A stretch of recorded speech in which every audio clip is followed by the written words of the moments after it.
Bienvenidos a Seré Millones. Habla cualquiera, opinar de política es más complicado. Hoy nos encontramos con Eduardo Toñoli, diputado nacional. ¿Cómo estás? ¿Qué tal? ¿Cómo va? Gracias por la invitación. En este episodio lo que queríamos hablar con vos es sobre tu proyecto con los ferrocarriles, etc. Y lo primero que te quiero preguntar es ¿por qué hablas de que el ferrocarril es el transporte del futuro? Bueno, básicamente porque si bien el ferrocarril tiene mucha historia en el mundo y también en la Argentina, es un transporte que es considerado en muchísimos países, particularmente en los países capitalistas centrales, también en los países que tienen mucha extensión, como un transporte, una forma de movilidad en la que invertir, ¿no? Y en la que invertir fuertemente desde el Estado. Básicamente porque es rápido, porque es económico, porque es regular, porque es muy seguro, mucho más seguro que el transporte automotor, y además porque es amigable con el ambiente. Por eso digo que tampoco es algo que haya inventado yo, ¿no? Pero que es el transporte del futuro. Tiene, en lo que refiere a transporte terrestre, muchísimas, comparativamente, ¿no? Muchísimos más beneficios y menos pasivos que el transporte automotor de pasajeros. Vos justo hablabas del ambiente y qué tipo de ventajas tiene tal vez utilizar el tren e implementarlo también en la provincia a comparación de otros medios de transporte. Bueno, porque el tren es muchísimo más ecológico que el transporte automotor, que, que larga gases al ambiente, que contamina muchísimo más. Y ni hablar, por supuesto, que el transporte particular, ¿no? El transporte masivo de pasajeros es una gran solución a los problemas de contaminación del aire de nuestros grandes centros urbanos, ¿no? Y dentro del transporte masivo de pasajeros, el tren por encima del transporte automotor, de los colectivos. ¿De qué hablemos cuando hablamos de ferricidio? Porque hemos escuchado muchas veces que vos tal vez lo utilizás en algún que otro discurso, entonces queremos saber de qué estás hablando específicamente.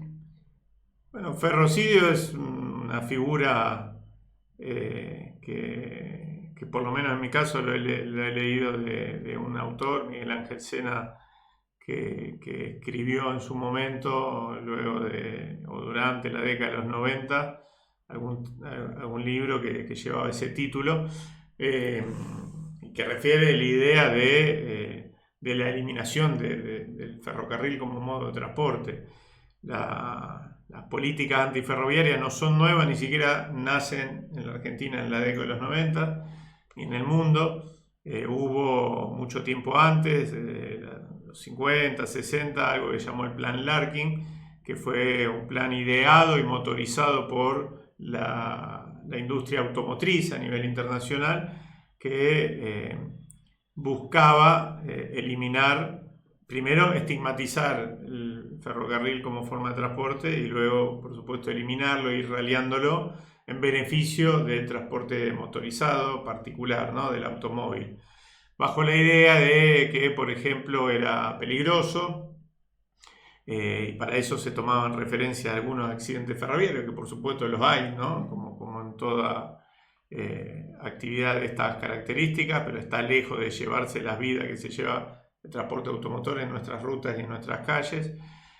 O la idea, por ejemplo, de que las vías separaban, ¿no? Que las vías separaban a las ciudades, a los pueblos en dos o en varias partes, cuando lo que nosotros decimos es que las vías precisamente lo que hacen es unir, y unir con rapidez, con regularidad. Se instalaron una serie de mitos destructivos, que una parte importante de la dirigencia política, empresarial, social de la Argentina y de otros países del mundo tomó como buenos, tomó como ciertos, y nos llevó a que los procesos de entrega, de desguace de nuestros ferrocarriles, bueno, se encontraran con menor resistencia que la que hubiesen tenido si estas ideas fuerzas no se instalaban, ¿no? Entre la dirigencia. ¿Y el gobierno provincial realmente habla de este tema? Porque nosotros encontramos que la ley provincial sobre ferrocarriles no está en internet. Entonces, ¿realmente se toca, no se toca este tema en el gobierno? Sí, O a nivel lo provincial. más importante no es que no esté en internet, que ya es demostrativo en todo caso de algo, ¿no? Que si no está publicada, no sabía eso, que no estaba publicada, si no está publicada, evidentemente la convierte en más difícil acceso, ¿no? Y el que no conoce algo es muy difícil que pueda defenderlo. La ley provincial de reactivación del transporte ferroviario tiene ya más de 12 años de vigencia. Hay que decir que casi no tuvo interés por parte de los distintos gobiernos provinciales en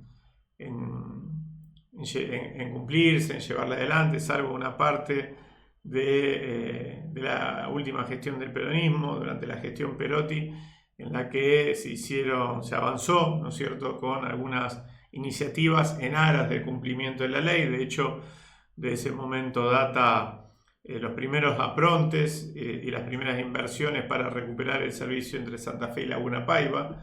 Luego, en un marco de acuerdo con Nación, servicio y proyecto que fue dado de baja hace muy poquito por el gobierno nacional. Salvo en ese periodo, hay que decir que los distintos gobiernos provinciales no mostraron mayor interés en avanzar en el cumplimiento de esa ley. Para mí, desde una mirada muy corta, porque hasta en términos pragmáticos sería un gran negocio político para cualquier gobierno recuperar los servicios de trenes de pasajeros que alguna vez unieron a Rosario con todo el sur de la provincia de Santa Fe y con 3 provincias linderas, y a Santa Fe con todo el centro norte, ¿no? E incluso también con la ciudad de Rosario, porque le solucionaría los problemas enormes de movilidad que tienen cientos de miles, millones, diría yo, de santafesinos para trasladarse de sus localidades, por ejemplo, a los grandes centros urbanos de Rosario, de Santa Fe, para estudiar, para trabajar, para actividades deportivas, espectáculos, para el ocio, cosa que hacen cotidianamente, como decía antes, cientos de miles de santafesinos desde y hacia los grandes centros urbanos o entre las distintas localidades, con enormes dificultades porque, como decía antes, el transporte automotor en nuestra provincia es muy deficiente, ¿no? Que actualmente tu forma de lucha y hacer esta visibilización de cuando los santafesinos necesitan el tren es tomarte el tren a Cañada de Gómez. Entonces, ¿de dónde nace también esta forma de visibilizarlo? Vos sabés que hasta diciembre del año 1977 Rosario tuvo la posibilidad de comunicarse vía transporte ferroviario de pasajeros con una enorme cantidad de localidades de la región, ¿no? En los corredores que iban desde Rosario a Cañada de Gómez, a Casilda, al Cordón Industrial, a Villa Constitución, al Departamento General López, y esto tuvo un corte abrupto en esa fecha, ¿no? Diciembre de 1977. A partir de ahí empezó una larga lucha de gremios ferroviarios, asociaciones civiles que defienden la recuperación del transporte de trenes, de autoridades locales, de los municipios y comunas que están sobre la traza de muchos de estos servicios, esa pelea que sigue adelante, por supuesto, logró un hito en agosto del año 2022 con la recuperación del servicio de trenes de pasajeros entre Rosario y Cañada de Gómez, a cargo en ese momento del gobierno nacional. Este servicio, que arrancó tímidamente con una escasa cantidad de pasajeros, aproximadamente 2.000 pasajeros mensuales durante el primer semestre de 2023, durante el segundo semestre ya tuvo 4.000 pasajeros mensuales durante esos meses, y a principio de este año ya tuvo un promedio de 9.000, 10.000 durante todos los primeros meses pasajeros mensuales transportados, ¿no? Lo que demuestra que es un servicio que por precio es mucho más barato que el transporte automotor, por prestaciones, por rapidez, aún cuando la vía no está en la mejor de las condiciones para ir a la velocidad que el tren permite, ¿no es cierto?, en situaciones normales. Aún así, y con todas esas deficiencias, entre comillas, el servicio fue haciéndose carne en los usuarios, de los habitantes de la región, para ir y venir desde Rosario, para ir y venir desde Cañada de Gómez, pero también entre las localidades intermedias, porque vos sabés que, por ejemplo, Cañada de Gómez es un gran polo educativo donde hay terciarios, Rosario, bueno, ni hablar, ¿no?, la universidad, etcétera, muchos de ellos por trabajo, por ocio también. De hecho, no es casualidad que los meses de enero y febrero hayan sido el momento del boom, ¿no es cierto?, durante este año en la cantidad de usuarios, porque básicamente muchos habitantes de la región lo usaron como turismo regional, como herramienta para turismo regional del día, ¿no?, para ir y volver en el día. Este gobierno, el gobierno de Milei, viene degradando el transporte ferroviario de manera planificada, entendemos nosotros, para ir hacia la privatización, ir hacia el desguace.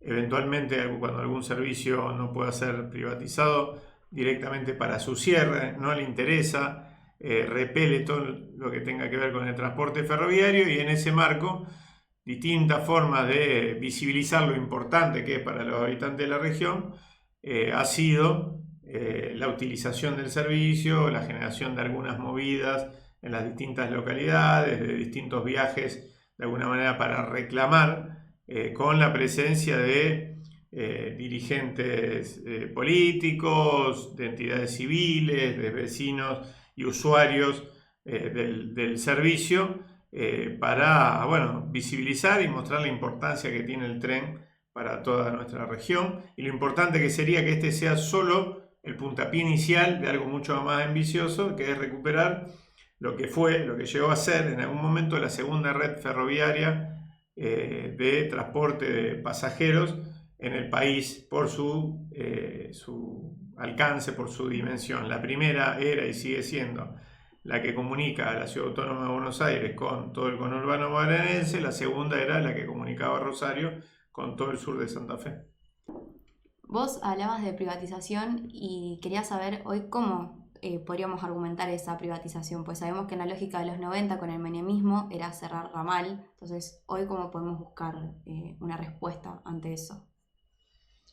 El gobierno suele intentar justificar esta y otras privatizaciones básicamente en la idea, desde una idea contable, ¿no? Básicamente la necesidad de buscar que cierren los números. En términos contables, el argumento que el ferrocarril no es rentable, hay que decir que ni acá ni en ningún lugar del mundo, por los altos costos que tiene su operación, es rentable en términos de caja, básicamente, pero sí es muy valorado en todo el mundo por su rentabilidad social, por lo que se suele llamar sus externalidades positivas, es decir, por todo lo que trae de beneficio en materia de movilidad, de transporte, de turismo, de actividad económica. La movilidad está íntimamente ligada y el transporte están íntimamente ligados con la actividad económica de distintas regiones, ¿no? Y el tren aporta todos esos beneficios, y por eso, como decía al principio de la nota, el Estado en muchos lugares del mundo tiene un rol protagónico en la materia, invierte fundamentalmente para que la comunidad pueda contar con esa herramienta de movilización. ¿Cómo están pensadas estas privatizaciones? Bueno, el gobierno en las dos versiones de la ley base introdujo la privatización de los ferrocarriles, de distintas empresas ferroviarias. En la primera versión de la ley base incluía a la DIF, que la DIF es la que gestiona los bienes ligados al ferrocarril. Esa primera versión de la ley base termina cayendo los primeros días de febrero. En la segunda versión de la ley base propone la privatización de Belgrano Cargas y de SOFSE, es decir, de las operadoras del servicio, ya no de la infraestructura, pero sí de las operadoras del servicio de trenes de pasajeros y de carga. Todos sabemos que los trenes de carga es posible que puedan llegar a tener algún comprador, fundamentalmente porque el complejo primario exportador depende mucho y tiene la espalda para invertir en esa materia, ¿no? Depende para abaratar fletes, etcétera, del ferrocarril, por ejemplo. Un caso muy distinto es el transporte de pasajeros, que de ninguna manera resulta rentable, ¿no? Por lo tanto, si quisieran privatizarlo, si quisieran concesionarlo, deberían ir hacia un esquema similar al de las concesiones de los 90 para atraer a alguien, que era concesiones pero con subsidios estatales que permitieran sostener la prestación del servicio, cosa que fue la verdad que catastrófico, porque 30 años de concesiones estatales dejaron las vías destruidas, la infraestructura destruida, bajísimas velocidades de circulación, ¿no? Pero bueno, así están planteadas las cosas, y nosotros lo que estamos haciendo es tratar de dar, junto a muchísima otra gente, la pelea para que esto no suceda, porque lo más importante es tratar de preservar, aún cuando no estemos en el mejor de los mundos en materia ferroviaria, preservar lo existente para cuando venga un gobierno que sí tenga voluntad de recuperar nuestro transporte ferroviario, no haya que arrancar de tan atrás, ¿no? ¿Facilitaría a la vida de los rosarinos un mayor financiamiento para los ferrocarriles? En realidad hoy no se puede pensar a una ciudad como Rosario sin pensarla con toda su zona metropolitana, ¿no? Hoy hay muchísimos pibas, por ejemplo, que viven a 40, 50 kilómetros de Rosario y tienen que venirse a vivir de lunes a viernes para estudiar, por ejemplo, en la Universidad Nacional de Rosario, con todo lo que implica, alquilar, la comida, etcétera. Tienen que venirse a instalar acá, básicamente, ¿no? Cuando, por ejemplo, en el conurbano bonaerense esas distancias se hacen diariamente con el tren, particularmente, ¿no? Ir y volver para trabajar o para estudiar. Los beneficios son enormes, beneficios colaterales pueden ser, uno más que obvio es el hecho de que si cientos de miles de rosarinos y de habitantes de la región dejan el automóvil en su casa, vamos a tener calles más descongestionadas, menos problemas de tránsito y miles de habitantes de la región trasladándose en transporte ferroviario, que, como decía antes, tiene prestaciones muy superiores, muy superlativas a la del transporte automotor, ¿no? Esos son algunos de los beneficios de congestionamiento de las redes viales, mejoras en los tiempos de transporte. Uno tiene que invertir menos cantidad de tiempo de su vida en trasladarse de un lugar a otro de la ciudad o de la región, ¿no? En base a todo lo anterior, cómo seguimos de acá para adelante, tanto nosotros como ciudadanos y tal vez desde un lado más político. Bueno, yo creo que hay que organizarse, hay que dar la pelea. Este gobierno tiene una vocación reprimarizante en nuestra economía y extranjerizante también, y todo lo que no entre dentro de ese proyecto, ¿no es cierto?, que es un proyecto muy pequeño en términos de integración de nuestras comunidades para un número muy pequeño de argentinos.